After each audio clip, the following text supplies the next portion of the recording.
তো বন্ধুরা, আজকে ভোরবেলা ফজরে নামাজ পড়তে উঠেছিলাম, তাই ভাবলাম আপনাদের একটু ভিডিও করে দেখাই। আর দেখুন, আমাদের পাড়ায় কুকুরগুলো এবার চিল্লাতে শুরু করে দিয়েছে। কাউকে রাস্তায় ফাঁকা দেখলেই চেল্লাই। এটা হলো আমাদের ছোটো মতো পাড়া। আর এখন পুরো সকাল 5টা বাজে।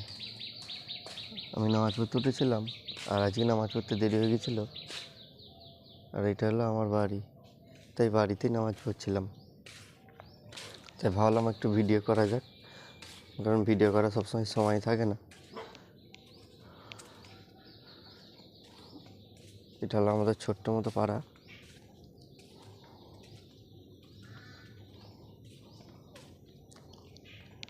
এখানে হচ্ছে আমরা আড্ডা মারি, এটা হচ্ছে আমাদের কল।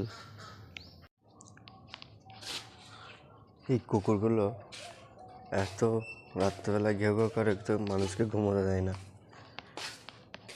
আর যেহেতু আমাদের পাড়াটা ছোট, অতটা বড় নয়,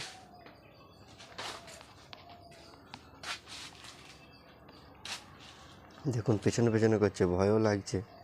যদি কামড়ে নেয় বিপদ হয়ে যাবে বড়। প্রচণ্ড এরা রাগী। তো বন্ধুরা, আজ যেহেতু নামাজ পড়তে উঠেছিলাম ভোরবেলা, এমন করে কোনোদিনও ভিডিও বানাইনি। আর এখন ওর মতো ভিডিওটা এখানেই শেষ করছি। মানে আর কোথাও যাব না। যদি ভিডিওটা ভালো লেগে থাকে, প্লিজ লাইক করে দেবেন, শেয়ার করে দেবেন, আর ফলো করে দেবেন। Tata, bye bye.